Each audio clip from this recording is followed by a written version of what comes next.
Check करो आजू बाजू में। Sir watch.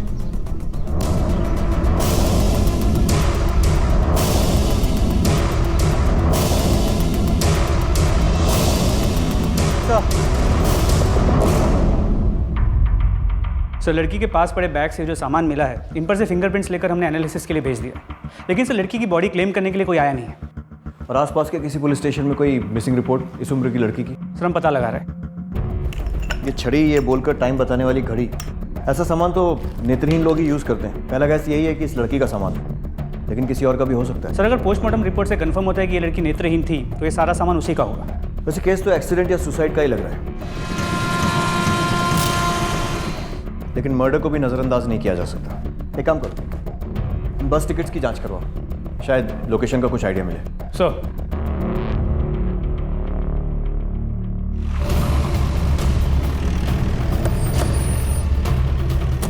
हाँ सर, ये टिकट हमारी बस कंपनी की है और सर ये कल का टिकट है। हबीबगंज से भोपाल जंक्शन के लिए काटा गया है और सर बाकी टिकट्स या तो हबीबगंज जाने के लिए है या हबीबगंज आने के लिए।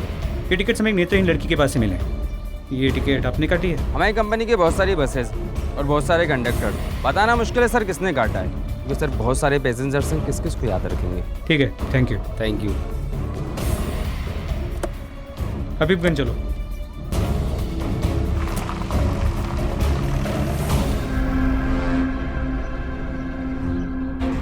यहाँ आसपास कोई नेत्रहीन लड़की रहती है? नहीं। यहाँ आसपास कोई नेत्रहीन लड़की रहती है? हाँ साहब, पीछे वाली सोसाइटी में एक लड़की रहती है, उसका भाई रोहन यहीं ऑर्डर दे जाता है और उसके यहाँ सामान पहुँचाने मैं ही जाता हूँ साहब। हमें उसका घर दिखाओ।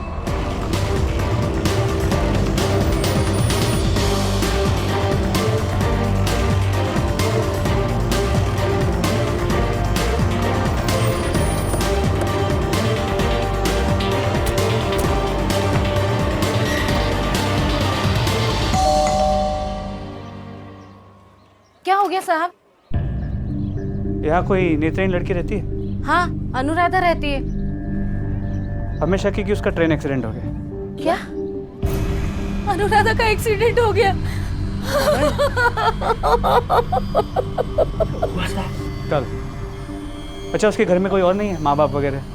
इसके माँ बाप जैसे हैं साहब, बस एक भाई है उसके साथ उसका। तो इस वक्त उसका भाई कहाँ है?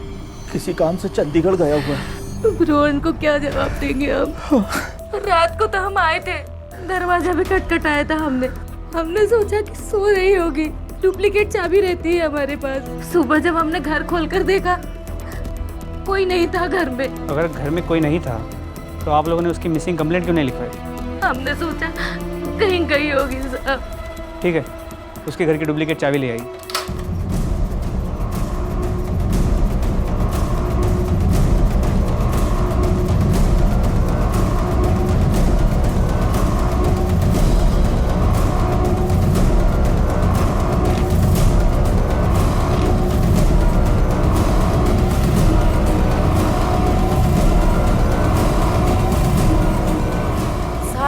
यही है अन्नू। आप लोगों को हमारे साथ बॉडी की शिनाख्त के लिए आना होगा।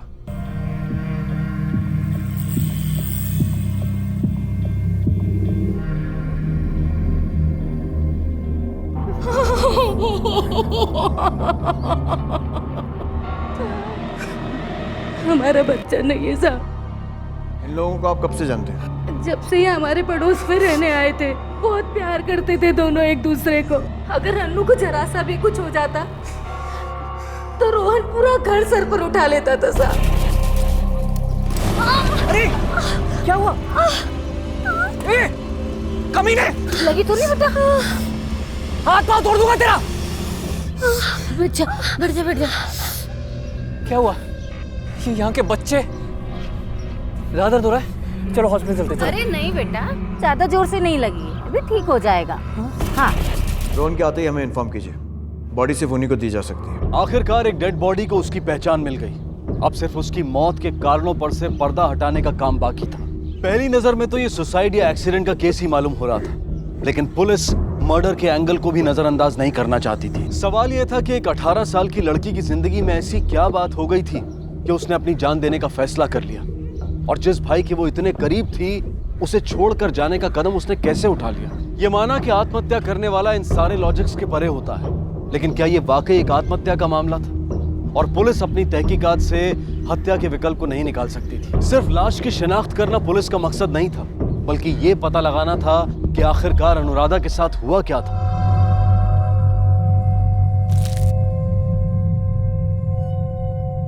भैया भैया भैया, टाइम क्या हो रहा है? डॉक्टर अंकल ने कहा था 9 बजे दवा लेने को। अनु, हर बात मैं ही तुम्हें बताऊं क्या? तुम खुद क्यों नहीं पता कर लेती? भैया मैं कैसे? ऐसे। 8:55 a.m. ये क्या है भैया? ये घड़ी है। अब टाइम जानने के लिए तुझे मुझसे या किसी और से पूछने की जरूरत नहीं है, बस ये बटन दबाया और The time is 8:56 thank you a.m. भैया।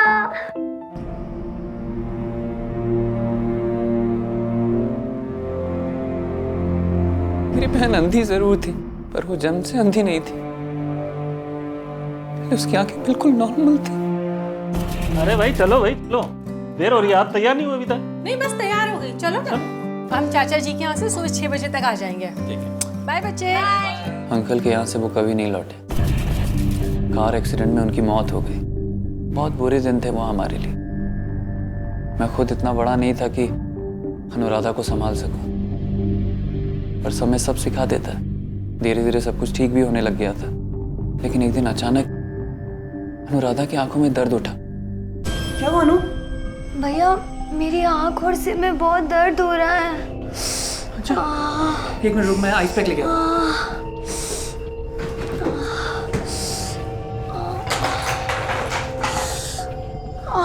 आराम मिल रहा है? पहले उसकी आंखों पर चश्मा चढ़ा, फिर धीरे धीरे उसका नंबर बढ़ता रहा, और आखिर मुझे नहीं पढ़ना है, मुझे नहीं पढ़ना, मुझे कुछ नहीं दिखता, मुझे कुछ नहीं दिखता है।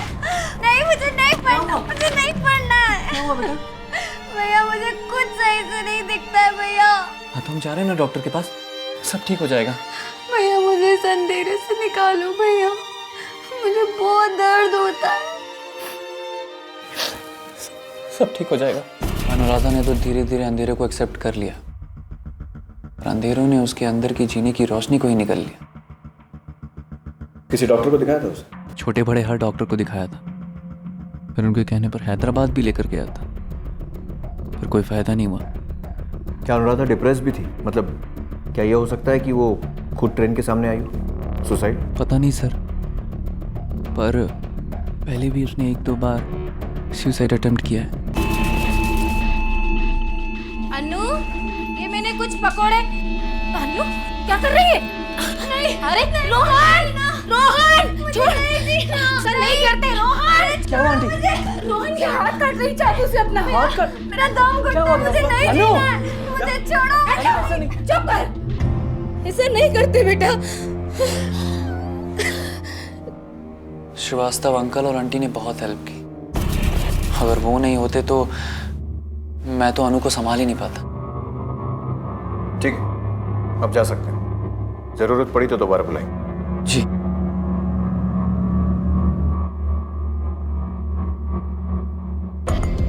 सर ये तो एक सिंपल सुसाइड केस लगता है। पोस्टमार्टम रिपोर्ट के हिसाब से भी ट्रेन से टकराने से ही मौत हुई है। किसी तरह का सेक्सुअल असॉल्ट भी नहीं है। पर किसी ने एक अंधी लड़की को ट्रैक पर जाने से रोका क्यों? कुछ तो नॉर्मल नहीं है। लगता तो सुसाइड ही है, लेकिन वो अकेले इतनी दूर तक पहुंची कैसे? सारे सबूत और गवाह इस बात की तरफ इशारा कर रहे थे कि अनुराधा ने आत्महत्या की है। उसने पहले भी सुसाइड अटेम्प्ट किया ही था। साफ तौर पर यह मामला डिप्रेशन से गुजर रही एक लड़की के अपने आप को खत्म कर देने का लग रहा था, लेकिन कुछ ऐसा था जिसकी वजह से पुलिस इस बात से पूरी तरह से कन्विंस नहीं हो रही थी। खासकर ये बात कि अनुराधा इतनी दूर अकेले क्यों गई होगी, और अगर एक अंधी लड़की सुसाइड करने के लिए ट्रैक पर चल रही होगी तो क्या उसे किसी ने नहीं देखा होगा? कुछ सवाल थे जिनके जवाब मिलना जरूरी था। क्या ये सब कुछ संयोग था या फिर एक सोची समझी साजिश? पुलिस ने अपने तरीके से कुछ और लोगों से पूछताछ करने का फैसला लिया। मैं तो सुबह निकल जाता हूँ साहब, मैंने कुछ भी नहीं देखा। मुझे कुछ नहीं पता साहब, मैं तो यहाँ कुछ ही दिन पहले आया हूँ, यहाँ तो किसी को जानता भी नहीं। रोहन तो दिख जाता था, पर उसकी बहन को तो मैंने कई महीनों से नहीं देखा है। बाहर बहुत कम निकलती थी, और अकेले तो मैंने कभी देखा ही नहीं। तुम्हारी शिफ्ट कौन सी है? हम 24 घंटे ड्यूटी करते हैं साहब। तो सोते कब हो? ऐसे ही साहब, दिन में कभी सो जाते हैं दोपहर के खाने के बाद, रात में अक्सर सो जाते हैं। वो क्या है ना कि रात में लोग कम आते जाते हैं। सब यहाँ कौन सा आतंकवादी आने वाला होता है साहब। ऐसे सोसाइटी वालों को 2 पैसे कम में 24 घंटे का चौकीदार मिल जाता है और हमको भी 2 पैसे अधिक मिल जाते हैं साहब। अनुराधा को जानते हो? वो अंधी लड़की साहब, रोहन की बहन। हाँ, 16 तारीख को यहाँ से बाहर निकली थी, देखा था? नहीं साहब, ठीक से याद करो। पक्का याद है साहब, रोहन उसका बहुत ख्याल रखता है। भैया जी, रोहन साहब। इंटरनेट से सब सीख लिया मैंने, 1 नंबर चोटी बनी है तेरी। रोहन साहब, हाँ, कल सुबह पानी नहीं आएगा तो आज शाम को ही भर लीजिएगा कल सुबह के लिए पानी। अच्छा ठीक है। 1 मिनट गुड्डू। हाँ, इसका ख्याल रखना, ठीक है? और ये कहीं बाहर जाए ना तो मुझे या श्रीवास्तव अंकल को फ़ोन कर देना। पक्का फ़ोन करेंगे साहब। साहब, अनुराधा अगर यहाँ से बाहर जाती तो हम पक्का उसको रोकते या फिर श्रीवास्तव साहब को कॉल करते। साहब, हम कई सालों से इस सोसाइटी में हैं। ड्यूटी ठीक से करते हो? एकदम चुस्ती से करते हैं साहब। देखते हैं।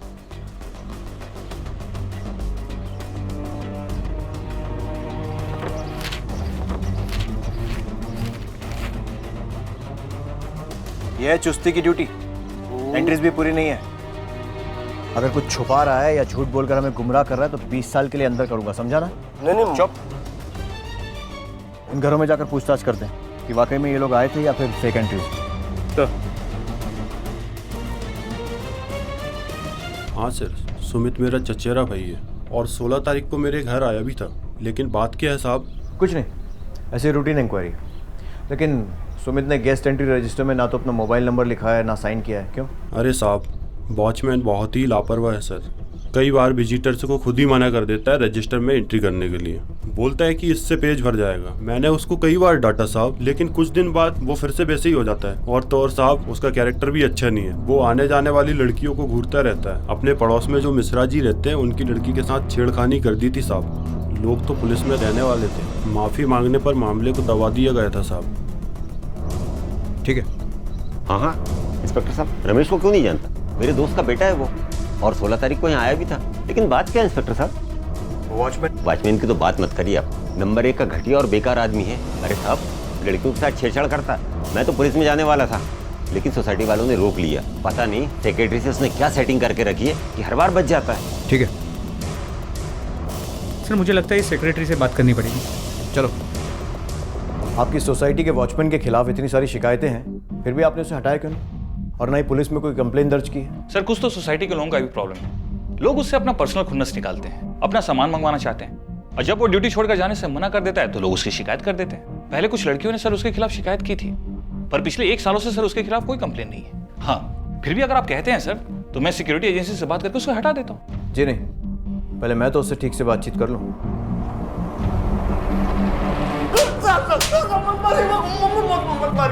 सच यही है साहब कि हमारा इसमें कोई कसूर नहीं है। हम मानते हैं साहब कि रजिस्टर में एंट्री को लेकर हम थोड़े लापरवाह जरूर थे, लेकिन रोहन की बहन वाले मामले में हमारा कोई लेना देना नहीं है साहब। हम पर भरोसा कीजिए, बहुत गरीब आदमी है हुजूर। एक अंधी लड़की अपने घर से निकलकर सोसाइटी के गेट से बाहर जाती है और तू देख नहीं पाता है, कैसे भरोसा कर लूं? हमारी किस्मत फूटी थी हुजूर। हो सकता है उसी वक्त हमारी आंख लग गई और ये आंख लग गई थी या जानबूझकर आंख बंद करके बैठा हुआ था? हाँ साहब, आप बेकार में हमको मार रहे हैं साहब। साहब, वो अमन भी तो उस दिन आया था, लेकिन वो बड़े घर में रहता है, पैसा वाला है, तो उसको नहीं पकड़िएगा। बस हम गरीब को ही मारिएगा सब मिलके। कौन अमन? श्रीवास्तव साहब का बेटा है। क्या? श्रीवास्तव का बेटा? और आपके बच्चे? हमारा बच्चा नहीं है साहब। हाँ, जो रोहन के पड़ोसी श्रीवास्तव, उन्हीं का बेटा है अमन। 1 नंबर का पियक्कड़। उस दिन महीनों के बाद आया था साहब। पहले भी रोहन की बहन से छेड़छाड़ के मामले में उसे सोसाइटी से बाहर निकाला जा चुका है। अभी के लिए छोड़ रहा हूँ, लेकिन एक चीज़ याद रखना, आगे से सोसाइटी में जो कुछ भी होता है उसकी 1-1 मिनट की खबर चाहिए मुझे। देंगे साहब। और ये मत सोचना कि तुझ पर से नज़र हट गई है। निकल। पुलिस को गलत जानकारी देना भी अपराध है, जानते हैं ना? सजा हो सकती है इसके लिए आपको। हमने कोई गलत जानकारी नहीं दी साहब। आपने कहा था आपका कोई बच्चा नहीं, फिर ये अमन कौन है? अमन ने मेरी कोख से जन्म जरूर लिया है, पर हमारा उससे कोई रिश्ता नहीं है। हम उसे घर से निकाल चुके हैं। घर से निकाल दिया तो मतलब वो आपका बेटा नहीं रहा। आपको मैं बताना चाहिए था कि आपका एक बेटा है जो अब आपके साथ नहीं रहता है। उस दिन वो यहाँ क्यों आया था? पैसे मांगने आया था साहब, पर हमने उसे बिल्कुल भी पैसे नहीं दिए। पैसे उसको दे देते तो उसकी आदत और बिगड़ जाती। क्या बताऊं साहब, उसे जुए और शराब की तो इतनी खराब आदत लगी है कि मेरे ऑपरेशन के लिए पैसे रखे हुए थे वो भी चुरा कर ले गया और जुए में हार गया। और एक बार तो हद ही कर दी उसने, अनुराधा पर बुरी नजर डाली। तब से हमने उससे कोई रिश्ता नहीं रखा, घर से निकाल दिया साहब। माँ बाप की बातों से ये तो क्लियर है कि वो वॉचमैन सही बोल रहा था। सिंह इस अमन को थाने बुलाओ।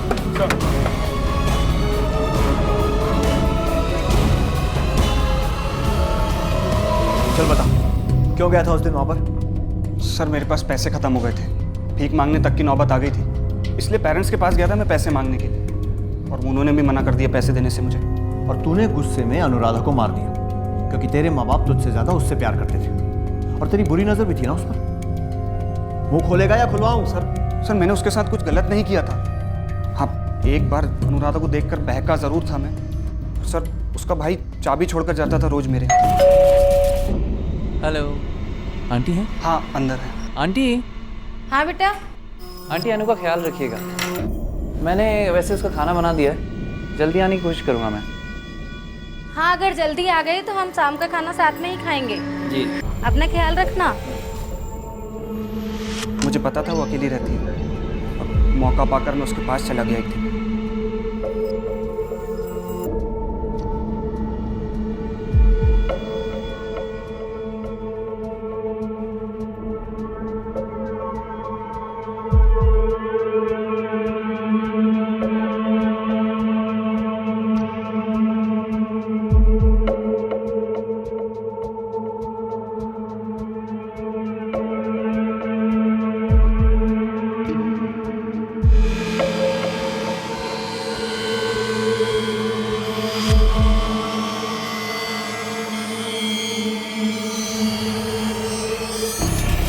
उसे देखता था पर कभी भी टच नहीं किया सर उसको। लेकिन तेरे माँ बाप का कहना है कि तूने उसके साथ बदतमीजी की। सर वो झूठ बोलते हैं, मैंने ऐसा कुछ भी नहीं किया सर। सर बताता हूँ सर, एक बार, सिर्फ एक बार उसको टच किया था और मैं इंतजार करने लगा कि रोहन कब जाए और मैं वहां जाऊँ।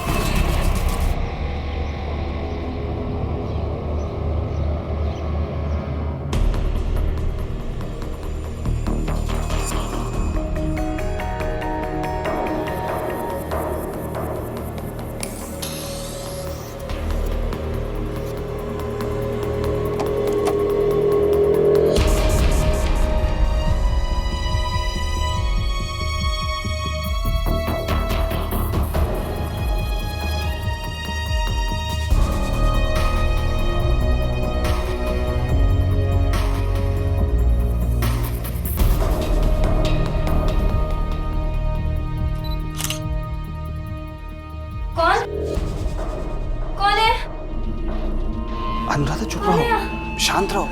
अब अमन भी आप? किसी को क्या पता चल रहा है इसके में क्या हुआ? दिन में भैया भैया छोड़ो, बचाओ बचाओ, छोड़ो छोड़ो। तू यार रोहन के घर में क्या कर रहा है? क्यों हो गया? बच्ची को छेड़ रहा है? नहीं है। अरे ये छेड़ना तो बच्ची को। ऐसा कुछ नहीं है। अरे झूठ बोल रहा है तू? ऐसा कुछ नहीं है, आप जैसा समझ रहे हैं। नहीं ये झूठ बोल रहे। इन्होंने मुझे छुआ था और मैंने सुना था इन्होंने मेरी फोटो भी ली थी। झूठ बोल रही है ये। नहीं सच्ची। देखो। अरे ये देखिए।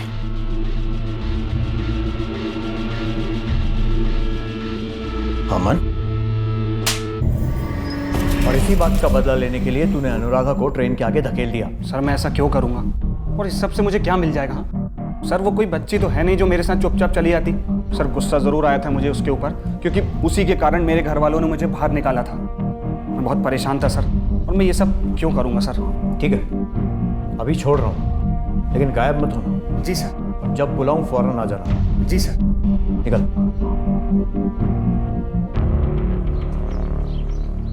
बात तो इसकी सही है। अनुराधा इसके साथ क्यों जाएगी? जब इसने अनुराधा के साथ गलत हरकत करने की कोशिश की थी तो उसने शोर मचाकर अपने आप को बचा लिया था।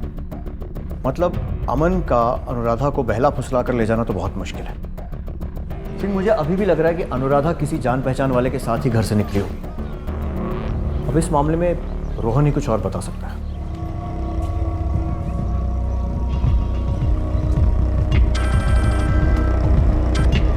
हेलो साहब, तू बात कर रहे हैं वॉचमैन? हाँ बोलो। साहब अभी अभी मैंने रोहन साहब की दोस्त को किसी से बात करते हुए सुना। साहब वो अनुराधा के मर्डर से जुड़ी कोई बात कर रही थी। रोहन साहब की दोस्त भी इसी सोसाइटी में रहती है साहब। पता मालूम है उसका? हाँ साहब, 2 गली छोड़ के। ठीक है, और कुछ पता चले तो अपडेट करना।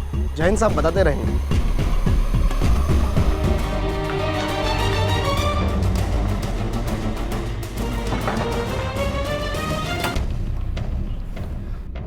जी, रोहन को जानती है? मैं रोहन को कुछ सालों से जानती थी और हम दोनों बहुत अच्छे दोस्त हैं। सिर्फ दोस्त या? एक्चुअली हम दोनों रिलेशनशिप में थे और अभी हमारा ब्रेकअप हो चुका है। ब्रेकअप की वजह? रोहन अपनी बहन के केयर में कुछ ज़्यादा ही बिजी रहता था, मुझे बिल्कुल भी टाइम नहीं देता था और हर गर्लफ्रेंड चाहती है कि उसका बॉयफ्रेंड उसे टाइम दे, पर नहीं। डेट में होने के बाद भी उसका दिल और दिमाग अनुराधा की केयर में ही लगा रहता है और हमारे झगड़े होने लगे। तुम कहाँ बिजी हो रोहन? अरे कुछ नहीं, मैं वो बस मिसेस श्रीवास्तव को मैसेज कर रहा था। अनु की चाय का टाइम हो गया है ना, वो खुद बनाती तो गिरा देती। रोहन, वो अपना ख्याल रख सकती है। वही तो वो नहीं रख पाती है ना। रोहन, वो दुनिया की अकेली सी लड़की नहीं है जो अंधी है। ये क्या तमीज हुई बात करने की? उसे अंधी मत बुलाओ। क्या बोल रहा है? सूता आरती, वो हमारी पहली लड़ाई नहीं थी और ना ही आखिरी। अल्टीमेटली हमारा ब्रेकअप हो गया।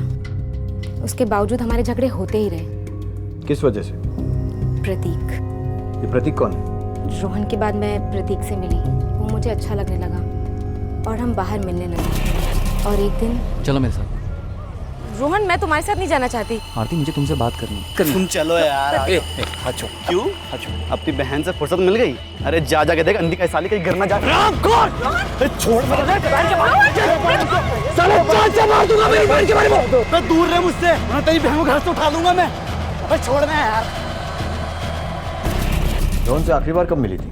राधा की मौत के बारे में सुनकर मुझे बहुत दुख हुआ, इसलिए मैं रोहन से मिलने गई थी। दुख हुआ था या खुशी? जी। प्रतीक कहाँ मिलेगा? पुलिस के लिए एक साथ 2 खुलासे हो गए। पहला यह कि रोहन भी किसी रिलेशनशिप में था और दूसरा, रोहन ने अपनी एक्स गर्लफ्रेंड के प्रेजेंट बॉयफ्रेंड प्रतीक के साथ मारपीट की थी। आरती के स्टेटमेंट के मुताबिक ये प्रतीक भी कोई दूध का धुला हुआ नहीं था। उसने भी रोहन से बदला लेने की बात कही थी। अब पुलिस की सस्पेक्ट लिस्ट में प्रतीक का नाम भी आ गया था। कहीं ये प्रतीक ही तो नहीं था जिसने अनुराधा की हत्या करके रोहन से अपना बदला लिया था। अब पुलिस के लिए प्रतीक से पूछताछ करना बेहद जरूरी हो गया था। हाँ सर, ये सही है कि रोहन और आरती के ब्रेकअप के बाद आरती और मैं मिलते थे। तूने तो रोहन से बदला लेने की कसम भी खाई थी और अंधी अनुराधा तेरी कसम पूरी करने के लिए बहुत इजी टारगेट थी ना, और इसीलिए तूने उसे मार डाला। नहीं सर, वो तो मैंने गुस्से में कह दिया था। आप मेरा रिकॉर्ड चेक कर सकते हैं सर, मेरे ऊपर कोई केस नहीं हुआ। मर्डर तो दूर की बात है सर। ठीक है, इस पे नजर रखो, बैकग्राउंड चेक करवाओ इसका। सर, आरती से पूछ लिया, इस प्रतीक की बात भी सुन ली। अब जरा इस रोहन से पूछते हैं, पता तो चले कि तीनों में से सच कौन बोल रहा है। हाँ सर, पहला हाथ मैंने उठाया था। मैं उससे नफरत करता था, उसकी वजह से मेरी आरती दूर हुई थी और उसने मेरे बहन के बारे में भी उल्टा पुल्टा बोला था, लेकिन उसके बाद मेरी उससे कोई मुलाकात नहीं हुई। अच्छा, तुम्हारी बहन कहीं पढ़ाई करती थी क्या? जब हम पहली बार तुम्हारे घर गए थे तो वहाँ ब्रेल में लिखी कुछ किताबें देखी थी। हाँ सर, ब्लाइंड स्कूल में। दरअसल जब से उसकी आंखों की रोशनी गई, मैंने उसकी पढ़ाई के बारे में कभी सोचा ही नहीं। फिर एक दिन जब श्रीवास्तव अंकल और आंटी 10 दिन के लिए कहीं बाहर जा रहे थे, तब मुझे रियलाइज़ हुआ कि इस दौरान अनु का ख्याल कौन रखेगा। तब अंकल ने सजेस्ट किया कि मैं उसे किसी ब्लाइंड स्कूल में डाल दूँ। फिर मैंने अनु से इस बारे में बात की। अनु। जी भैया। तुम्हें ना सेल्फ डिपेंडेंट बनना होगा और इसके लिए तुम्हें ब्लाइंड स्कूल जाना होगा। वहाँ जाकर तुम काम करना सीख लोगी, बाहर घूमना फिरना सीख लोगी और हो सकता है कोई नया काम भी सीख लो। मतलब आप मुझसे थक गए हो, आप मुझसे परेशान हो गए हो ना भैया? नहीं अनु,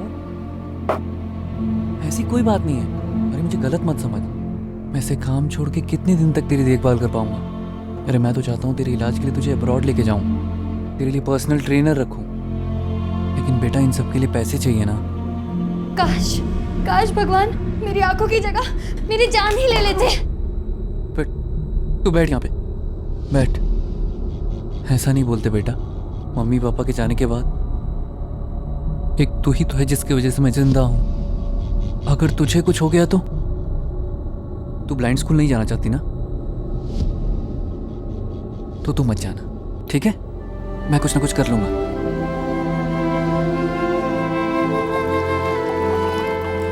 भैया शायद आप सही कह रहे हो, मैं अंधी हूँ, ये चीज मुझे एक्सेप्ट करनी ही होगी।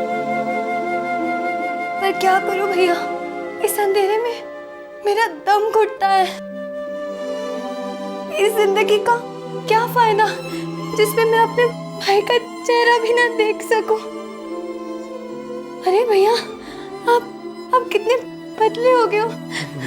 मेरी चिंता करने के कारण आप अपना ध्यान रखना भूल जाते हो ना भैया। नहीं है, ऐसा बिल्कुल नहीं है। नहीं भैया ऐसा ही है।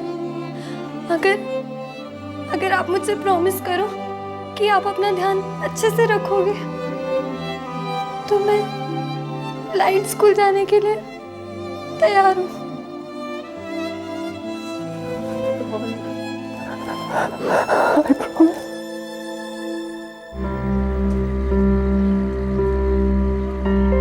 पहले मंथ में तो हम लोग इसे खुद से चलना सिखाएंगे, छड़ी के इस्तेमाल करके। उसके बाद बसों और ऑटो में ट्रेवल करना, ताकि खुद से कहीं भी आ जा सके और सेल्फ डिपेंडेंट बन सके।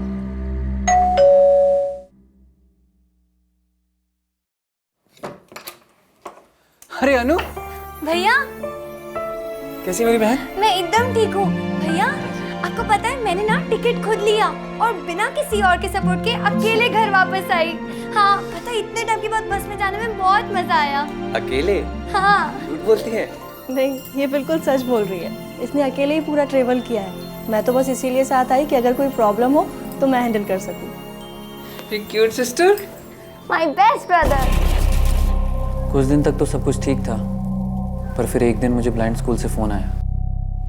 देखिए, जो लोग जन्म से अंधे नहीं होते हैं और कुछ समय बाद अपनी आंखों की रोशनी खो देते हैं, उनके साथ कुछ मानसिक परेशानियां हो जाती हैं। मैं समझता हूं अनुराधा के साथ भी कुछ ऐसा ही है। अब देखिए, आज सुबह ही उसने सुसाइड अटेम्प्ट किया। क्या? और जब हमारे स्टाफ के लोगों ने उसे रोकने का प्रयास किया तो उसने एक कसर फोड़ दिया। उसे किसी अच्छे साइकियाट्रिस्ट को दिखाने की जरूरत है। मैं अब और उसे यहाँ नहीं रख सकता, सॉरी। फिर मैं उसे अपने साथ ले आया।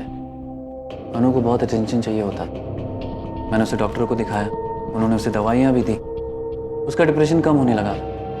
फिर एक दिन मुझे एक एनजीओ के बारे में पता चला जो ब्लाइंड लोगों को ब्लाइंड लोगों के साथ रखकर पर्सनल केयर और अटेंशन देती थी। मैंने जब अनु से इस बारे में बात की तो वो झट से मान गई। उसे ये जानकर खुशी थी कि वो किसी मैच्योर ब्लाइंड कपल के साथ रहेगी। बस चंडीगढ़ से आकर मैं उसे वहाँ ले जाने वाला था। कौन सा एनजीओ? वसुधा। पुलिस वसुधा एनजीओ गई और वहां जाकर पता चला कि रोहन ने सच में वहां पर अनुराधा के लिए बुकिंग करवाई थी। पुलिस डॉक्टर प्रधान से मिली और उन्होंने भी कहा कि अनुराधा हाई डिप्रेशन में थी और उन्होंने इस बात की पुष्टि की कि यह सुसाइड का मामला हो सकता है। किसी भी केस की फाइल को बंद करने से पहले पुलिस ये सुनिश्चित कर लेती है कि अब किसी भी दिशा में तहकीकात की कोई गुंजाइश नहीं रह गई है। और अनुराधा के केस में भी पुलिस ये केस की फाइल बंद करने ही वाली थी कि अचानक उनके सामने एक ऐसा तथ्य आया जिससे वो चौंक गए। ये तथ्य किसी किरदार के रूप में सामने नहीं आया था, बल्कि ये सिर्फ एक परिस्थिति की जानकारी थी और इस परिस्थिति का खुलासा सिर्फ एक ही शख्स कर सकता था। हमारी सारी इन्वेस्टिगेशन के बाद हम इस नतीजे पे पहुंचे कि अनुराधा ने सुसाइड किया था। अगर आपको हमारे इस नतीजे पे कोई भी डाउट हो तो अपना पॉइंट ऑफ व्यू बता सकते हैं। हम इस केस को फिर से इन्वेस्टिगेट करेंगे। जहाँ तक मुझे पता था मैंने आप लोग को सब कुछ सच सच बता दिया है। अब आप लोग इन मामलों को मुझसे बेहतर समझते हैं। तुम चंडीगढ़ क्यों गए थे? कितनी बार बता चुका हूँ, जॉब के सिलसिले में। क्यों? अरे क्योंकि वो बेटर ऑफर दे रहे थे। मतलब तुम परमानेंटली वहाँ शिफ्ट होने वाले थे? नहीं, ऐसा कुछ डिसाइड नहीं हुआ था, पर उनके ऑफर में 3 साल का कॉन्ट्रैक्ट था। मतलब तुम अपनी अंधी बहन को 3 साल के लिए वसुधा एनजीओ में डंप करना चाहते थे? क्या हुआ? अपनी बहन के बारे में कुछ भी भला बुरा सुनने पर उबल पड़ते हो तुम। प्रतीक को तो मार भी दिया था, यहाँ एकदम शांत बैठे। आप कहना क्या चाहते हैं? कुछ नहीं, जा सकते हो। सर इसकी दी सारी इन्फॉर्मेशन हमेशा सही निकली है। सिंह, अब तक हमने इससे सिर्फ इन्फॉर्मेशन मांगी है, इसकी इंक्वायरी नहीं की है। आज की पूछताछ से थोड़ा हिला हुआ लग रहा है ये। अब इसकी इंक्वायरी निकालते हैं, इसके ऑफिस चलते हैं। रोहन बहुत ही मेहनती और बहुत ही होनहार लड़का है। उससे हमें कभी कोई शिकायत का मौका नहीं मिला। हाँ, उसकी सिस्टर के कारण कभी कभी हमें उसे रिलैक्सेशन देना पड़ता था, लेकिन इससे उसके कभी काम में कोई फर्क नहीं पड़ा। क्या वो अपनी सैलरी और बाकी फैसिलिटीज से खुश था? हाँ बिल्कुल सर, रिसेंटली हमने उसकी सैलरी बढ़ाई, उसका प्रमोशन भी किया। He was very happy. मुझे रोहन की ट्रैवल की सारी जानकारी चाहिए, जाने की भी और आने की भी। Yes sir. लेकिन सर आपको रोहन पे शक है? जिस तरह के बयान लोगों ने दिए उससे ये कह पाना तो बहुत मुश्किल है कि रोहन ने ही अपनी बहन का मर्डर किया, लेकिन फिर भी केस बंद करने से पहले सारी जानकारी लेना जरूरी है। सर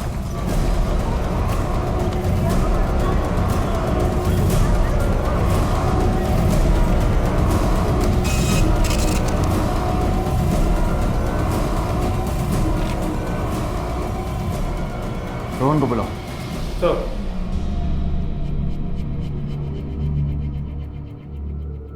हाथ में क्या हुआ? ये चोट लग गई सर। और कितना झूठ बोलोगे? नहीं सर, मैं झूठ नहीं बोल रहा हूँ सर, मैं गिर गया था। ऐसी चोटें अक्सर कलाई काटने की कोशिश में ही लगती हैं। हाँ सर, मैंने कलाई काटने की कोशिश की सर, क्योंकि मैं जीना नहीं चाहता था। मैं अपनी बहन के बिना जीना नहीं चाहता। इतना ही प्यार करते थे उससे तो उसे मारा क्यों? सर ये आप क्या कह रहे हैं सर, मैंने अपनी बहन को नहीं मारा। ये तुम्हारे चंडीगढ़ जाने की ट्रेन की टिकट्स और ये फ्लाइट की टिकट्स दोनों की बुकिंग करा के रखी। कोई खास कारण?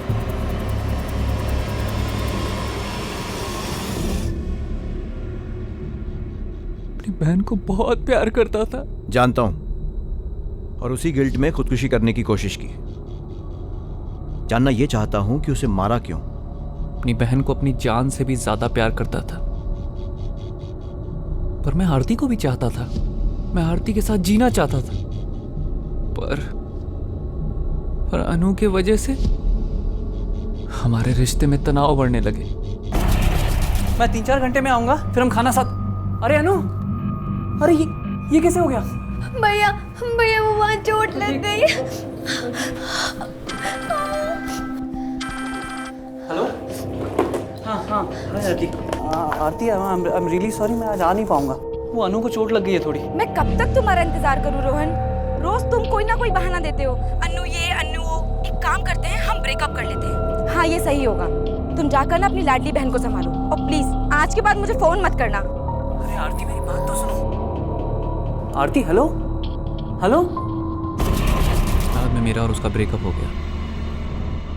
मैं अंदर ही अंदर घुटने लग गया था। ये समझ में ही नहीं आ रहा था कि मैं करूं तो क्या करूं। ना मैं अनु को छोड़ पा रहा था और ना ही आरती को भुला पा रहा था। मैं बस इतना जानता था कि अगर अनु किसी तरह मेरी लाइफ से चली जाए तो आरती मेरी जिंदगी में आ जाएगी। फिर मुझे कहीं से पता चला कि एक NGO है जो ब्लाइंड लोगों को स्टेशन से उठाते हैं और उनके फूड और शेल्टर का इंतज़ाम करते हैं। फिर मैंने एक प्लान बनाया। मैंने 14 तारीख को चंडीगढ़ की ट्रेन की टिकट ली और 18 की रिटर्न, और फिर मैं 16 तारीख की फ़्लाइट से भोपाल आ गया और उसे फ़ोन किया।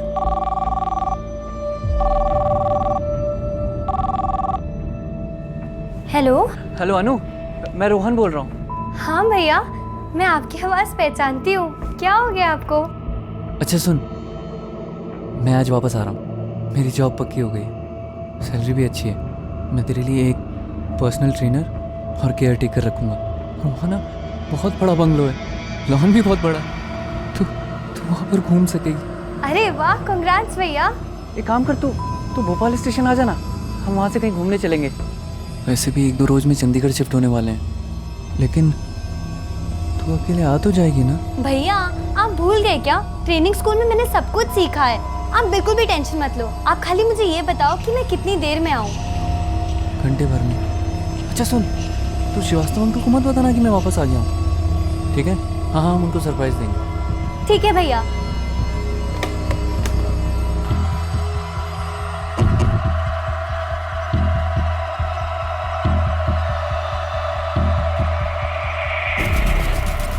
भोपाल स्टेशन पहुंच गई।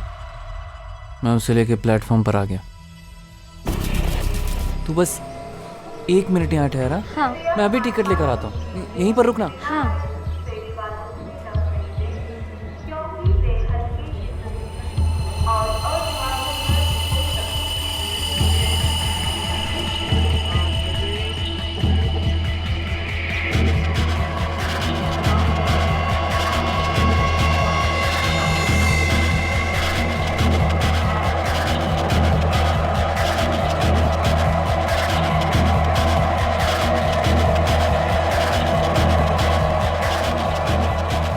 Time is 2:30 p.m.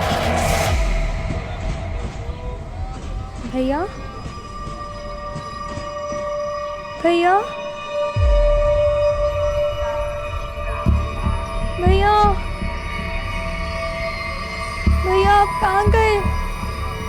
भैया क्या हुआ बेटा? वो मेरे भैया ना टिकट लेने गए थे। कहाँ पे गए? पता नहीं कहीं गए, आए नहीं अभी तक। आ जाएंगे बेटा, आप रो मत, आ जाएंगे। भैया क्या हुआ बेटा? भैया उनके भैया नहीं कहीं आए। चले गए। नंबर है क्या आपके पास?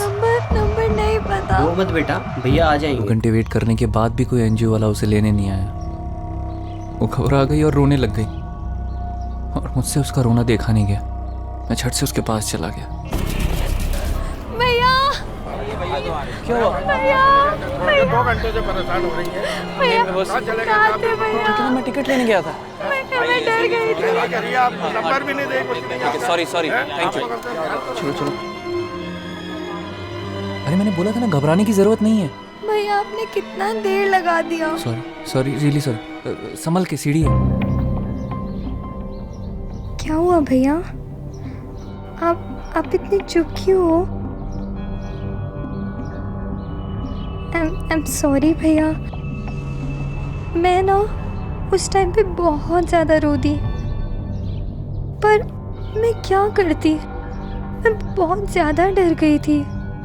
मुझे ऐसा लगा कि आप मुझे छोड़कर चंडीगढ़ चले जाओगे, लेकिन भैया मुझे पता है आप मुझे बहुत प्यार करते हो और मुझे कभी छोड़ के नहीं जाओगे।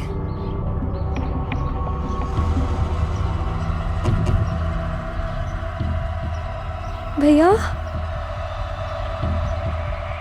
भैया भैया भैया भैया भैया आपका भैया भैया भैया भैया कहाँ हो आप?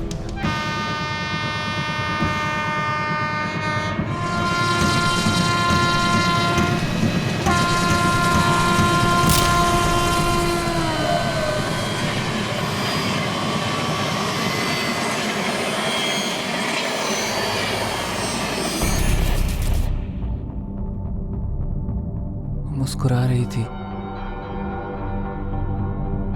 जैसे कह रही हो कि अंधी वो नहीं, अंधा मैं हो गया था।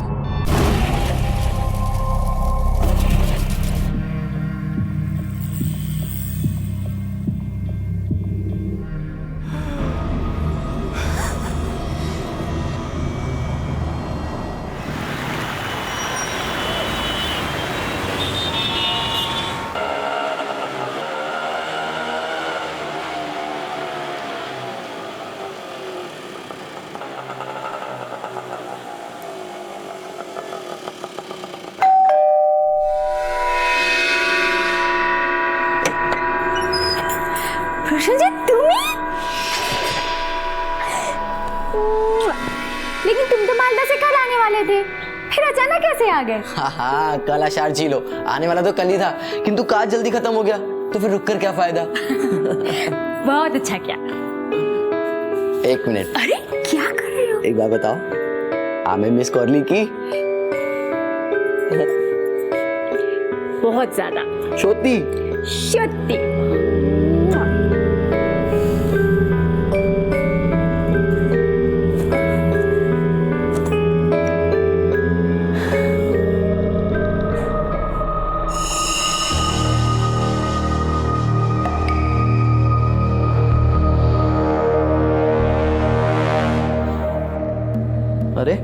क्यों हेलो, ऐसे क्यों बैठी हो? क्या है ये? अरे ये तुम्हारे ही बाल है मिष्टी। ये बाल घुंघराले हैं, अब मेरे बाल सीधे हैं। काट चूल्हो चेटा। तुम मुझ पे शक कर रही हो? हाँ, अरे बाबा आई लव यू, मैं सिर्फ तुमसे प्यार करता हूँ। और रही बात इस बाल की, तो तुम शायद भूल रही हो, घर में माँ भी रहती है, उनके बाल भी घुंघराले हैं, समझी?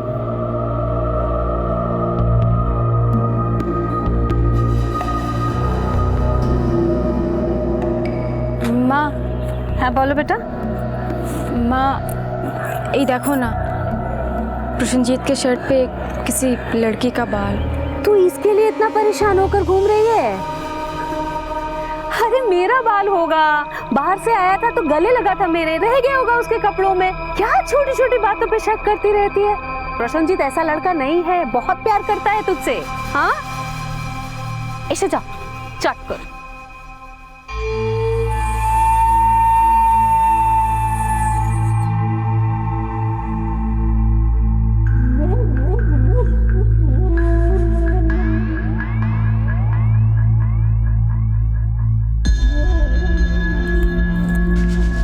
क्या वो प्रसन्नजीत? भूल गई क्या? पंडित जी ने क्या कहा था? ओह सॉरी, भूल गई थी कि हम 1 साल तक कुछ नहीं कर सकते।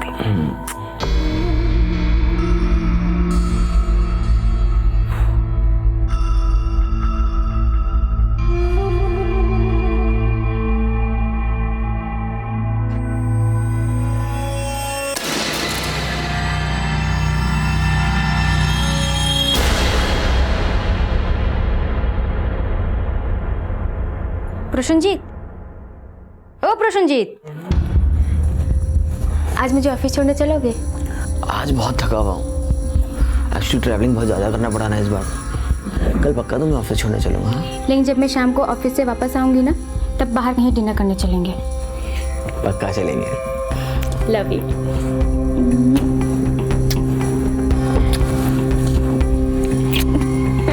Love you too. बाय। ध्यान रखना अपना। जाओ। बापी, बापी, आमी आसছি बेटा।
सॉरी प्रसन्नजीत, आज डिनर का प्लान कैंसिल करना पड़ा। वो क्या है ना, ऑफिस में बहुत काम था इसलिए लेट हो गई मैं। कोई बात नहीं मिस्टी, फिर कभी चल लेंगे।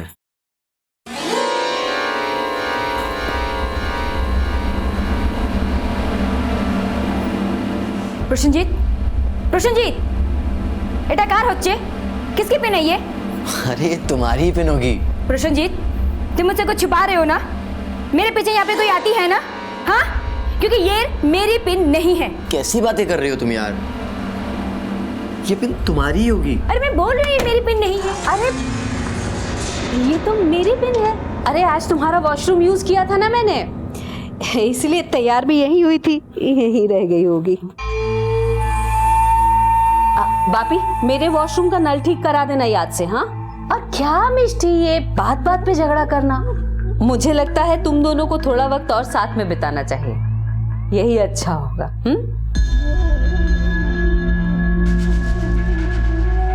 मिष्टी, बापे जरा संभल के। एक गलती सारा खेल बिगाड़ सकती है।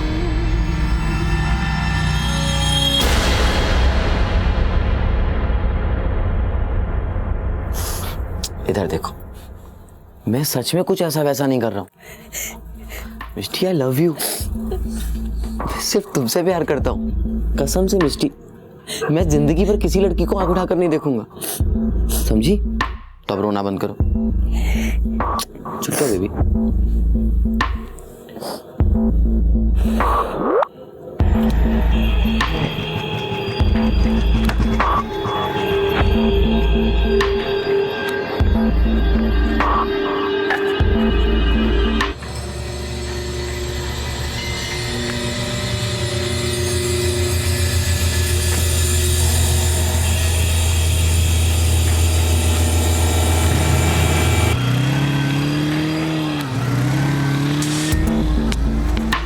दादा, वही बाइक के पीछे चलो।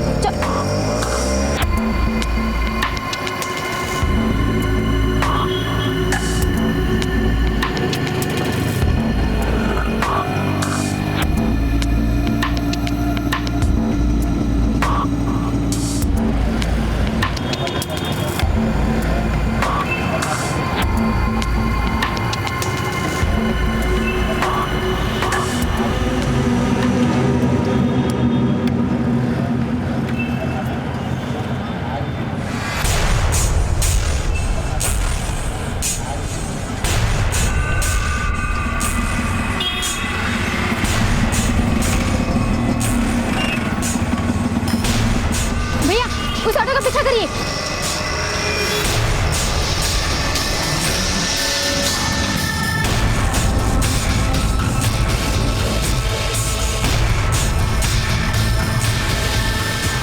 दादा थामो, बस ये रुको।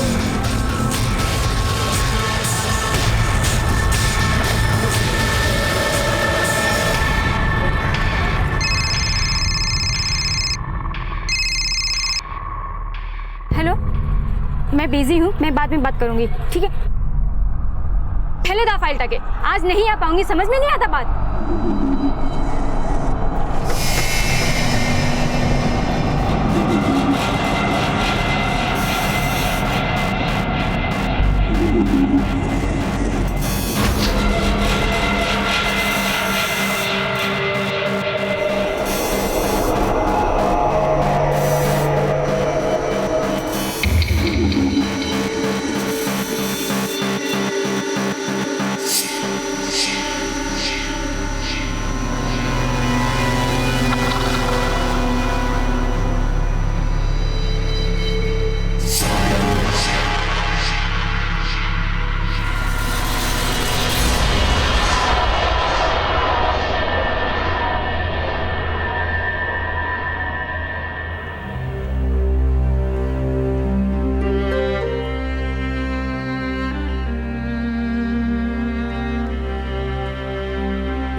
हाँ मिष्टी, ये बात सही है कि अब हमें शादी कर लेना चाहिए, किंतु तुम ही बोलो कैसे करूं शादी? बैंक में सिर्फ 5,000 रुपये पड़े हैं। तो प्रॉब्लम क्या आची? अम्मी आची तो मैं हूँ ना, पैसे अरेंज हो जाएंगे। ना मिष्टी, तुम तो जानती हो मुझे किसी के आगे हाथ फैलाना अच्छा नहीं लगता। तुम्हें हाथ फैलाने की कोई जरूरत नहीं है। मेरे बाबा ने मेरी शादी के लिए पैसे फिक्स डिपॉजिट में डाले थे जो मेरे नाम पे हैं। देखो प्रोशन जी, ये ज़रूरी नहीं है कि घर सिर्फ एक मर्द के पैसे से चले, उसका बोझ औरत भी उठा सकती है। और फिर जब तक तुम्हें नौकरी नहीं मिल जाती, मेरी नौकरी तो है ना, डोंट वरी। हाँ ठीक आज मैं माँ से बात करता हूँ। सोना,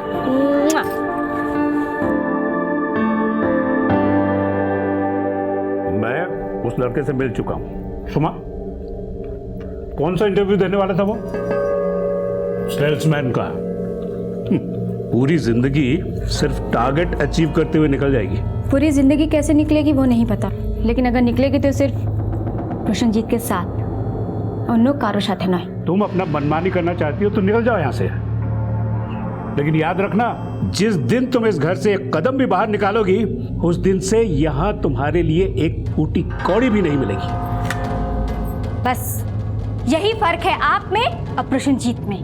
आपका रिश्ता शर्त पे टिका है, लेकिन उसका प्यार पे, भालोबाशा पे। देखिए ये देखो, अगर उसने उस 2 टके के लड़के के साथ शादी की ना, तो मेरा उसका नाता खत्म।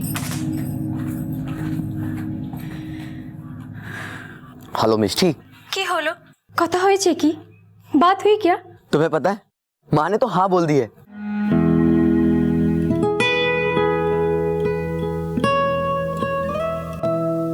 देखो मिष्टी, तुम्हें कोई प्रॉब्लम है ना, तो हम कुछ दिन और वेट कर सकते हैं। आना, अब वेट करने की कोई जरूरत नहीं है।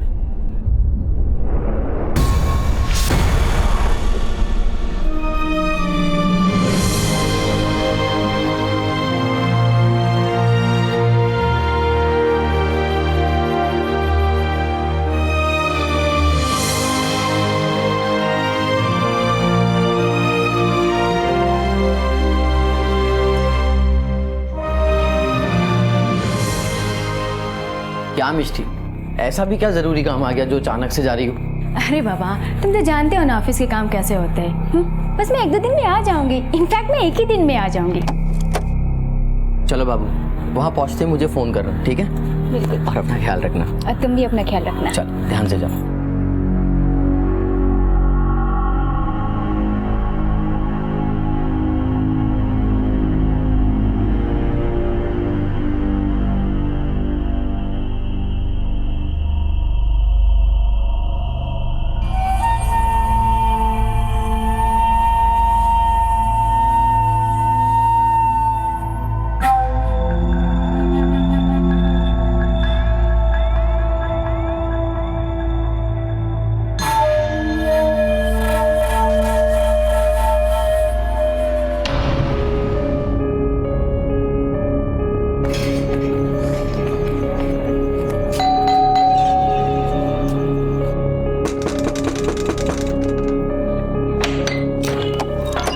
মিষ্টি তুমি সর কি কি হলোটা কি মিষ্টি प्रसन्नजीत दरवाजा खोलो प्रसन्नजीत मुझे पता है कि वो अंदर ही है प्रसन्नजीत क्या हुआ मिष्टी हटो हटो कहाँ है वो लड़की कौन लड़की मिष्टी हाँ वो लड़की कहाँ है अरे किसको ढूंढ रही हो कहाँ छुपाया उसे अरे किसकी बात कर रही हो मिष्टी कहाँ है वो लड़की कहाँ है हाँ कहाँ है वो लड़की मुझे पता है कि वो यही है मैंने खुद उसे यहाँ पे आते हुए देखा है अरे कौन सी लड़की को देखा है अरे क्यों नहीं मैंने खुद उसे अपनी आंखों से इस घर में आते हुए देखा है कहाँ है हाँ कहाँ है वो लड़की भगा दिया ना उसे किस लड़की की बात कर रही हो तुम और तुम तो बाहर गई थी ना मैंने तुमसे झूठ बोला था कि मैं बाहर जा रही हूँ ताकि मैं तुम्हें रंगे हाथों पकड़ सकूं। मैंने उस लड़की को खुद इस घर में आते हुए देखा है। अरे क्या बेकार में शक करती रहती हो भाभी के ऊपर। मैं कह रही हूँ ना कोई लड़की नहीं है यहाँ पे। माँ आप चुप रहिए क्योंकि आप भी इसके साथ मिली हुई हैं और मैंने खुद आपको उस लड़के के साथ मॉल से बाहर निकलते हुए देखा है। एक लिमिट होती है हर चीज की, कभी बाल कभी पिन, हर छोटी चीज को लेकर शक करती रहती हो तुम। दरअसल बात तो ये है ना कि तुमने जिंदगी में कभी मुझ पे भरोसा किया ही नहीं। अगर तुम्हें मुझसे इतनी प्रॉब्लम है ना तो मैं ही चला जाता हूँ इस घर से। ना प्रसन्नजीत तुम्हें जाने की जरूरत नहीं है। जाऊंगी तो मैं इस घर से जाऊंगी और वो भी डिवोर्स केस फाइल करने क्योंकि तुम जो कर रहे हो ना उसके बाद हमारे बीच कुछ नहीं बचता। बापी सुनो तो मिष्टी तुमको तो माँ प्लीज आप भी जाइए यहाँ से जान अपने घर के।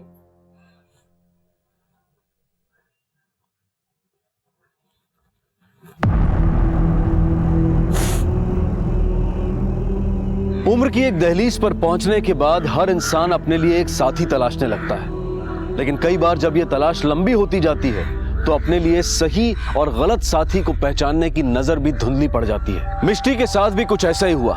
उम्र के एक पड़ाव पर उसने ये निष्कर्ष तो निकाल लिया कि प्रसन्नजीत ही उसके लिए बिल्कुल सही साथी है, लेकिन जैसे जैसे वक्त बीतता गया और प्रसन्नजीत की असलियत उसके सामने जाहिर हुई तो उसकी नजरों पर पड़ा पर्दा भी हट गया। पर इसके साथ ही उसे लगी एक गहरी चोट, एक ऐसी चोट जिस पर मरहम लगाने वाला भी कोई उसके पास नहीं था, क्योंकि शायद मिष्टी के लिए देर काफी हो चुकी थी। उसके पास तो माँ की गोद भी नहीं थी जहां वो मन भर कर रो सके। और फिर मिष्टी ने तलाक का फैसला किया।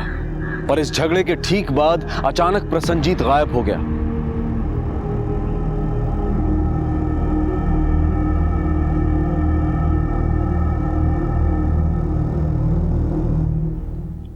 सर, ये मिसेस अर्पिता रॉय है, इन्हें एक मिसिंग कंप्लेंट लिखवानी है। बैठिए प्लीज। मेरे बेटे को ढूंढ दो साहब, मेरा बेटा घर नहीं आया। क्या नाम है आपके बेटे का और कितने दिन से वो घर नहीं आया? प्रसन्नजीत रॉय है। 2 दिन पहले गया था ऑफिस के काम से, बोला था 1 दिन में ही लौट आएगा, अभी तक आया नहीं वो साहब। आपने उसके ऑफिस में किसी से बात की? वहाँ किसी को जानती नहीं मैं साहब। ठीक है, आप अपने बेटे का ऑफिस का एड्रेस, मोबाइल नंबर और बाकी की डिटेल्स दीजिए। जैसे ही हमें कुछ पता चलेगा আমি খবর করব।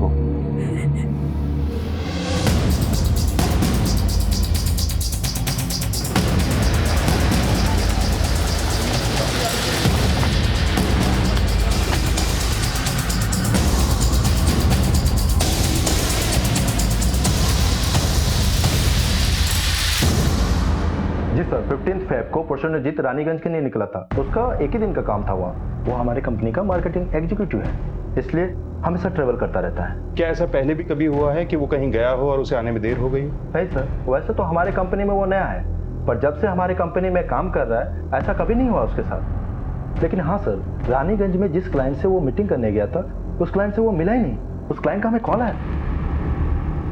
एक काम कीजिए, अब प्रसन्नजीत की पूरी जॉब प्रोफाइल हमें दीजिए, हम पता लगाने की कोशिश करेंगे। Okay sir.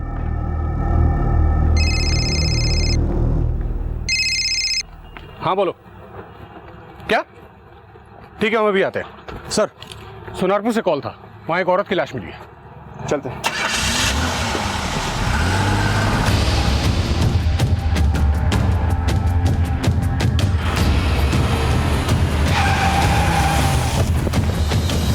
आइए सर, आइए। लाश इस तरफ है सर, आइए। बॉडी को पोस्टमार्टम के लिए भिजवा सर। सर, जिस लड़की की लाश हमें मिली है उसकी पोस्टमार्टम रिपोर्ट आ गई है। उसकी एज तकरीबन 29 साल है और उसकी बॉडी पे जो निशान पाए गए हैं वो चाकू से स्टैब किए गए हैं। कोई फिजिकल असॉल्ट? नहीं सर, कोई फिजिकल असॉल्ट नहीं है। इस लड़की की मौत हुए कितना वक्त हुआ होगा? सर, तकरीबन 48 से 50 घंटे हो गए। एक काम करो, इस लड़की की फोटोग्राफ सारे पुलिस स्टेशन में सर्कुलेट कराओ। इसके घर वाले इसकी मिसिंग कंप्लेंट लिखाने जरूर आएंगे और सारे पुलिस स्टेशन में चेक करना कहीं पहले से कोई मिसिंग कंप्लेंट तो नहीं लिखी गई, तभी हम इसके घर वालों तक पहुंच पाएंगे। और हाँ, जिस एरिया से इसकी बॉडी बरामद हुई है वहां आसपास के लोगों से पूछताछ करो, शायद वहां इस लड़की को किसी ने देखा हो। सर,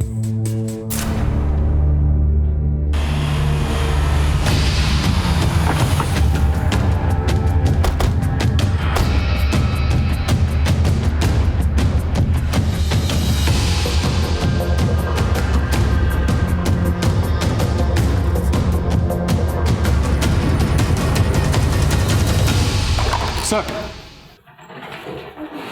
लड़की का नाम मौसमी दास है। तकरीबन 10 साल पहले दुर्गापुर पुलिस स्टेशन में इस लड़की के खिलाफ एक कंप्लेन लिखाई गई थी। और सर, इंटरेस्टिंग बात यह है कि इस लड़की के खिलाफ कंप्लेन उसी के पिता कौशिक दास ने लिखाई थी। मामला चोरी का था।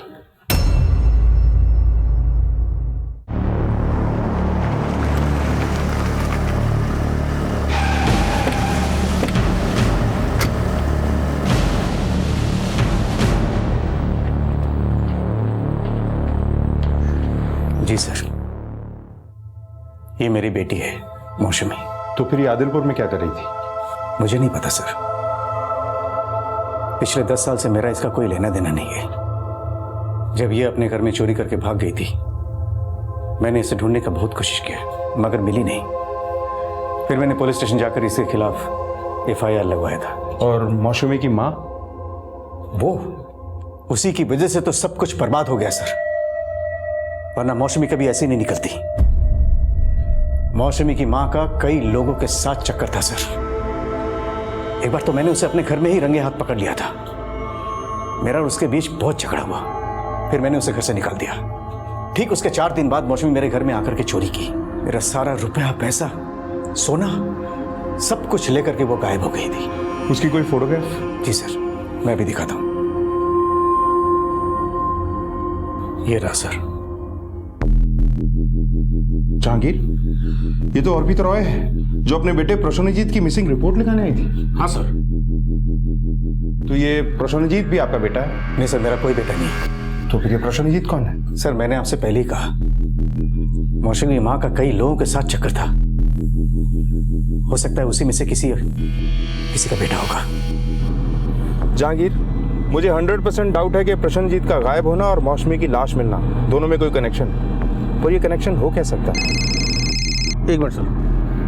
हाँ बोलो। अच्छा ठीक है सर, कांस्टेबल देवाशीष का कॉल था।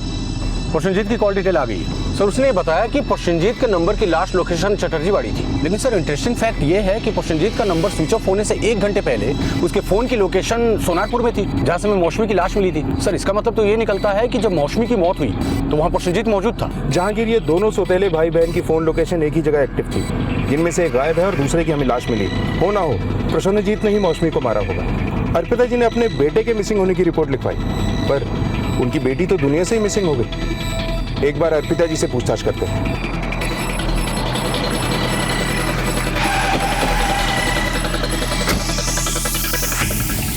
खर्ची के साथ मेरा अक्सर ही झगड़ा होता था साहब। एक दिन गुस्से में आकर उसने मुझे घर से बाहर निकाल दिया। तब से मौसमी का कुछ नहीं पता कि वो कहाँ है। पिछले 10 साल में आपने एक बार भी ये जानने की कोशिश नहीं की कि आपकी बेटी कहाँ है, किस हाल में है? शुरू में कोशिश किया था, लेकिन मुझे पता चला कि वो घर से भाग गई है। उसके बाद नहीं पता कि वो कहाँ गई। और जब उसने खुद से कभी मुझसे मिलने की, मुझे फोन करने की कोशिश नहीं की। और ये प्रसन्नजीत किसका बेटा है? साहब, प्रसन्नजीत कांशिक के साथ शादी के पहले ही हो गया था। प्रसन्नजीत के पिता को हार्ट अटैक हुआ था, उसी में मौत हो गई थी उनकी। लेकिन इस सब के बारे में मैंने कांशिक को कभी कुछ बताया नहीं। जब मैं कांशिक के साथ रहती थी ना साहब, तो प्रसन्नजीत को मेरी एक मासी ने पाला था। कांशिक का घर छोड़ने के बाद मैं वापस प्रसन्नजीत के पास आ गई, अपने बेटे के पास। बड़ी अजीब फैमिली है।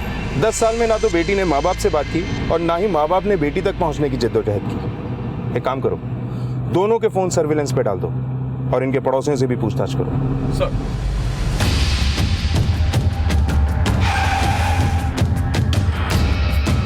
सर मैंने दोनों के पड़ोसियों से बातचीत की। इस बीच एक इंपॉर्टेंट बात सामने आई। प्रसन्नजीत के पड़ोसियों ने उसके घर मौसमी को आते जाते देखा था। इसका मतलब मौसमी की माँ हमसे झूठ बोल रही है। लेकिन उसने ऐसा किया क्यों? बुलाओ उसे, एक बार सख्ती से पूछताछ करनी होगी। अर्पिता जी, आपने तो कहा था पिछले 10 साल से आपका आपकी बेटी से कुछ लेना देना नहीं, पर वो तो आपके घर आती जाती है। नहीं साहब, ऐसा कुछ भी नहीं है। मुझे तो पता भी नहीं है कि वो मेरे घर आती जाती थी। वो आपके घर आती जाती थी और आपको पता ही नहीं है? शुद्धि साहब, मेरी बात पर विश्वास कीजिए आप। साहब, हो सकता है ये सब कुछ कांशिक का किया हुआ हो। कांशिक का? हाँ साहब, हो सकता है उसे मेरी शादी के पहले के संबंध के बारे में पता चल गया हो, उससे हुए मेरे बेटे के बारे में पता चल गया हो। उसको ऐसा लगता हो कि मौसमी उसकी बेटी नहीं है।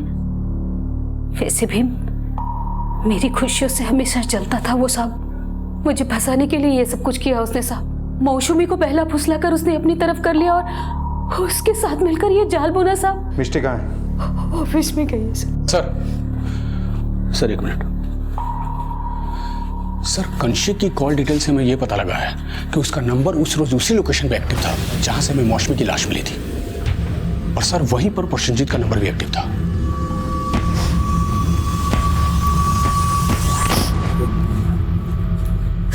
नफरत और लालच भरे रिश्तों के ताने बाने में यह केस और उलझता जा रहा था। पुलिस के शक की सुई मौसमी के माता पिता पर थी और तभी पुलिस को मौसमी के पिता कनिष्क के कॉल रिकॉर्ड्स मिले, जिससे मिली जानकारी से यह बात बिल्कुल साफ हो गई कि इस हत्या के पीछे मौसमी के पिता का हाथ है। आखिर हुआ क्या था? क्यों मारा गया था मौसमी को? इन सवालों का जवाब पाने के लिए पुलिस ने मौसमी के पिता कनिष्क को गिरफ्तार कर लिया। सर देखिए, मैंने कुछ भी नहीं किया। चलो, आप लोगों को गलतफहमी हो रही है सर। मेरी बात सर, मैंने कुछ भी नहीं किया सर। आप तो खामखा मुझे लेके जा रहे हैं।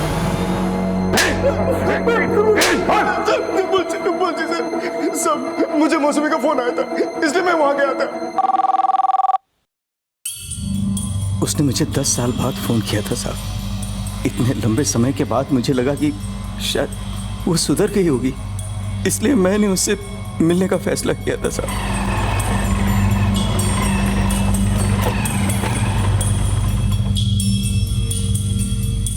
यही तो बुलाई थी। मौसमी, मौसमी,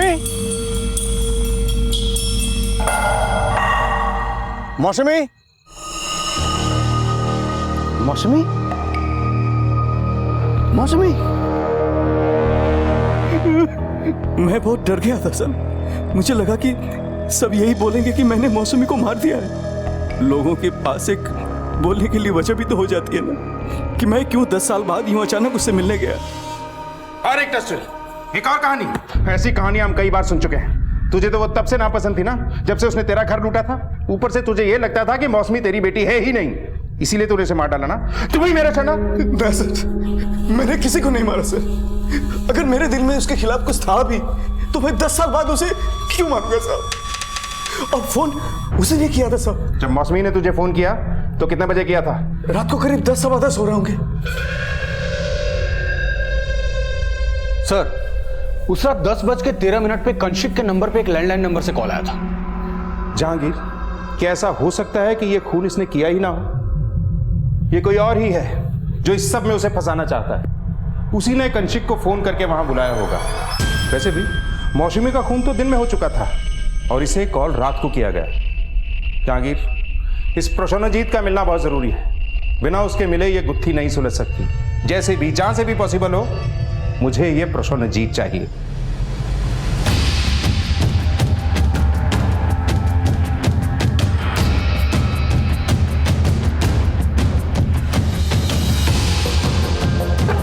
सर,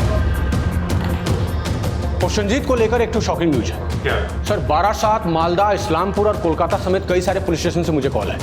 सर, इन सारी जगह की पुलिस को भी प्रसन्नजीत की तलाश है। सर, इन सारे केसेस में उसने कुछ लड़कियों के साथ शादी की, फिर उनके साथ कुछ वक्त बिताया और उनका भरोसा जीत लेने के बाद उनके रुपये और गहने लेके चंपत हो गया। और सर, इन सारे केसेस में मौसमी को भी देखा गया था। तो इस खेल में भाई बहन की जोड़ी थी जो बड़े बड़े हाथ मार रही थी। हाँ सर, प्रसन्नजीत पहले लड़कियों से शादी करके उनका भरोसा जीत लेता था। उसके बाद उसकी बहन उस घर में घुस के लूट के वारदात को अंजाम देती थी। और सर, वारदात के बाद प्रसन्नजीत भी नजर नहीं आता था। इस बार जरूर दोनों में अपने अपने हिस्से को लेकर झड़प हुई होगी। दोनों में से किसी एक को लगा होगा कि उसका हिस्सा ज्यादा होना चाहिए और फिर प्रसन्नजीत ने मौसमी का खेल खत्म कर दिया होगा। सर, एक तो न्यूज और, ये दोनों भाई बहन जहां जहां जाते थे उन सारी जगहों पर इनकी मां को भी देखा गया था। मां? सर, इसका मतलब इनकी मां अर्पिता भी इस सब में इनकी हिस्सेदार थी। हाँ सर।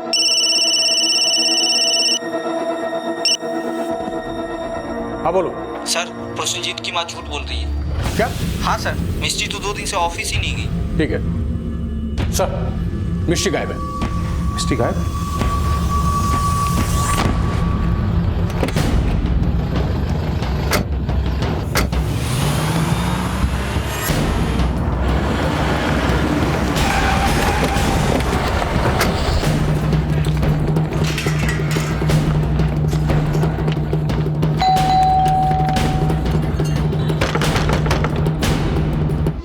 तोड़ दो।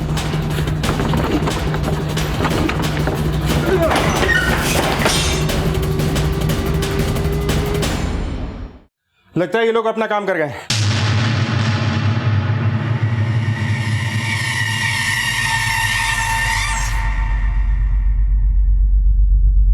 सर, लगता है साथ में रुपये और गहने लेके चंपत हो गए। सर, ऊपर भी सारा सामान बिखरा पड़ा है, घर में कोई नहीं है सर। ये माँ बेटा बहुत ही चालाक है, सारा सामान लेकर यहाँ से गायब हो गए। जहांगीर, पता लगाओ ये घर किसके नाम पर है और इस प्रसन्नजीत ने अब तक जितने लोगों को भी चूना लगाया है सबके बैंक डिटेल इकट्ठा करो, सारे अकाउंट्स को चेक करो। हो सकता है इन सब में कोई ऐसा कॉमन बैंक अकाउंट हो जो हमारे काम का। ये मिस्टी कहाँ है? मिस्टी की जान को खतरा है। चलो। आखिर इस केस में पुलिस के सामने एक चौंका देने वाला सच आया। प्रसन्नजीत के साथ मिलकर उसकी सौतेली बहन मौसमी और इन दोनों की मां अर्पिता लोगों को शादी के झांसे में फंसाकर लूटने का काम किया करते थे। क्या इन तीनों की तिकड़ी बिगड़ चुकी थी जिसकी वजह से मौसमी को अपनी जान से हाथ धोना पड़ा? और इनका अगला शिकार शायद मिस्टी थी जिसे प्रसन्नजीत ने अपने प्यार के जाल में फंसाया था। पर आखिर मिस्टी थी कहां? क्या उसके साथ भी कोई अनहोनी होने वाली थी? देखो, अम्मा की छेड़ा था, प्लीज मुझे छोड़ दो। अब मैं प्रसन्नजीत के बारे में भी किसी को कुछ नहीं बोलूंगी। बोलेगी तो तू तब ना जब हम तुझे बोलने देंगे। हाँ? कल सुबह निर्वाण तेरा सारा पैसा बैंक से निकाल लेगा। उधर तेरा पैसा निकलेगा और इधर तेरी जान। सब ठीक?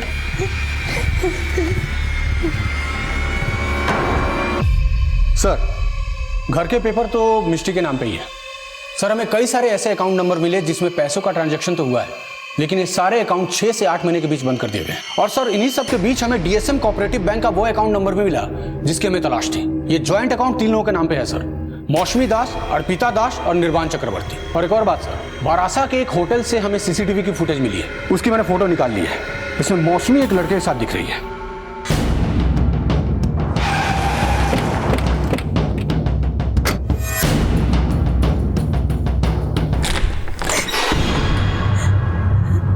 मोड़ते आवे तो के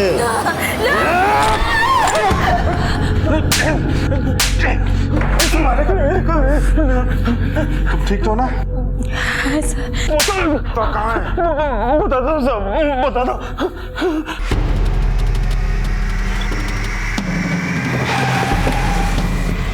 मैडम, आपको हमारे साथ थाने चलना है। लेकर मुझे मैंने कुछ किया नहीं है। एक मिनट।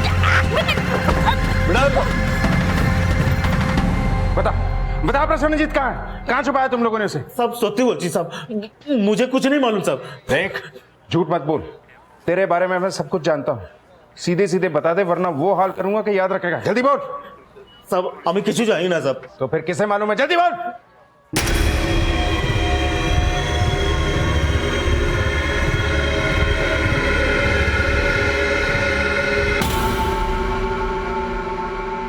सर, उस दिन जब मैं ऑफिस से घर आई और ऊपर के कमरे में गई तो मैंने वहाँ लड़कियों की चीज़ें देखी, बाल, कपड़े।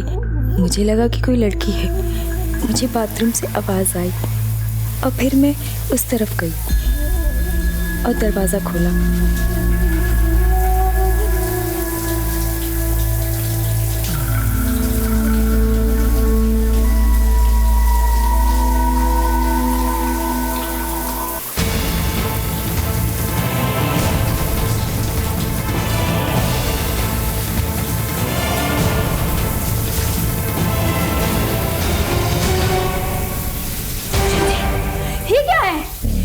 लड़की हो? मतलब मैंने एक लड़की से शादी की है? नहीं मिस्टी, जैसा तुम समझ रही हो वैसा कुछ भी नहीं है। जो मैं देख रही हूँ वो क्या गलत हो जाएगा? वो झूठ हो जाएगा? ऐसा कुछ नहीं है, मुझे थोड़ा सा वक्त दो। मैं तुम्हें नहीं छोड़ूंगी, मैं नहीं छोड़ूंगी तुम्हें। क्या प्रसन्नजीत लड़का नहीं लड़की था? तुम्हारी बेटी मर्द के वेश में एक औरत थी? क्यों छुपाया दुनिया से ये सब? कब से चल रहा था ये नाटक? साहब, बचपन से ही मौसमी को लड़कों के जैसा कपड़ा पहनना, उनके साथ रहना और उनके जैसा दिखना अच्छा लगता था। वो कपड़े खरीदने भी जाती थी तो लड़कों के कपड़े खरीदने की जिद करती थी।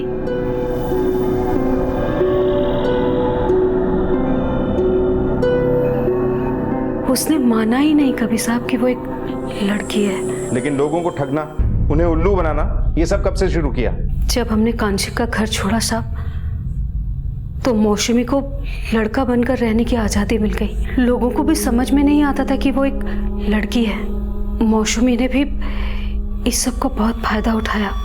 वो लोगों को ढककर छूमंतर हो जाती थी साहब, और मुझे भी पैसा कमाने का ये एक आसान साधन लगा। तुम्हारी पहचान इन लोगों से कब और कैसे हुई? तकरीबन आज से 5 साल पहले मौसमी से मैं अपने दोस्त के जरिए मिला था सब, और उसकी असलियत जानने के बाद हम लोगों ने ये तय किया था कि उसकी इस खूबी का हम लोग बड़ा फायदा उठाएंगे और बड़ा हाथ मारेंगे। और सब मौसमी हमेशा प्रसन्नजीत का भेष बदल के ही चलती थी।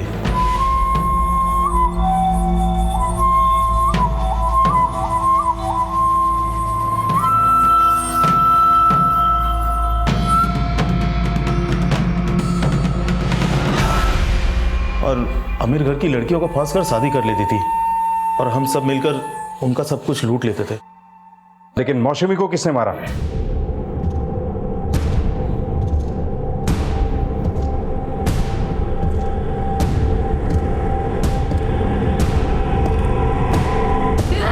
उसने मेरे साथ एक ऐसा धोखा किया जिसके बारे में कोई सोच भी नहीं सकता था। मैंने प्रसन्नजीत को इतना प्यार किया, सब कुछ छेड़े, निजे माँ बाप सबको छोड़कर मैं उसके पास आई थी। उसने मेरे साथ इतना बड़ा धोखा किया। इसलिए साहब मार दिया मैंने उसे। तुम्हारी तो वो लड़की थी, तो तुमने उसकी हत्या की बात क्यों छुपाई?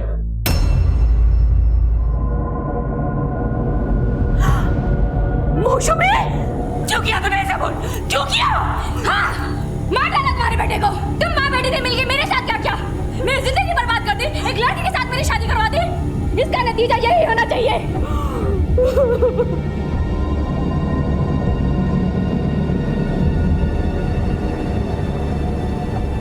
वैसे भी हम लोगों को एक न एक दिन जेल जाना ही था, इसीलिए हम लोगों के बीच एक समझौता हुआ। न इस खून के बारे में मैं किसी को बताऊंगी और मिष्टी हमारे राज को राज रखेगी। इसीलिए हमने लाश को चुपचाप ठिकाने लगाने का फैसला कर लिया। मौसमी की हत्या तो दिन में ही हो गई थी, फिर रात को कंशिक को फोन किसने किया? मैंने किया था, इनके कहने पर। हेलो बाबा, আমি মৌসুমি কথা বলছি। मौसमी? क्या? कंशिक ने मुझे घर से बाहर निकाला था। मुझे लगा इतने सालों के बाद यही एक अच्छा मौका है उससे बदला लेने का। तो फिर झूठी मिसिंग रिपोर्ट क्यों लिखवाई थी? हमने सोचा कि किसी को इसके बारे में कुछ पता नहीं चलेगा, क्योंकि दुनिया की नज़रों में तो मौसमी थी ही नहीं। और हम सब भूल गए थे कि प्रसन्नजीत तो है दुनिया की नज़रों में, और प्रसन्नजीत अगर वापस नहीं लौट के आया तो उसके ऑफिस वाले उसको ढूंढने की कोशिश ज़रूर करेंगे। इसलिए सर हमने सोचा कि उनके लिखाने से पहले हमें मिसिंग कंप्लेंट दर्ज कर। ये तो तुम्हारे साथ मिली हुई थी, फिर इसे मारने की कोशिश क्यों की तुम लोगों ने? जब पुलिस मिष्टी को खोजने लगी तो हम डर गए। हमें लगा कि कहीं पुलिस मिष्टी को पकड़ न ले और मिष्टी पुलिस को सब कुछ न बता दे, इसीलिए हमने इसे मारने की कोशिश की। तुम लोगों ने अपना खेल बहुत चालाकी से खेला था, लेकिन भूल गए कि कानून की नजरों से आज तक ना कोई बचा है और ना ही बचेगा। अब अपनी बाकी की जिंदगी जेल की सलाखों के पीछे काटना। ले जाओ इन लोगों को। इस केस में दुनिया की नजर में दो लोग दुनिया की आंखों में धूल झोंकने के लिए अपना अपना किरदार निभा रहे थे, लेकिन इन किरदारों के पीछे चेहरा एक ही था, और वो चेहरा था जुर्म का चेहरा। इस केस के पात्रों को तो ये सबक मिला ही है, साथ ही हम सबको ये सीख मिली है कि जिंदगी में चुना हुआ कोई भी गलत रास्ता हमें कभी भी सही मंजिल तक ले जा ही नहीं सकता। अब मैं अनूप सोनी आपसे विदा लेता हूं, फिर मुलाकात होगी अगले एपिसोड में एक और चौंका देने वाले केस के साथ।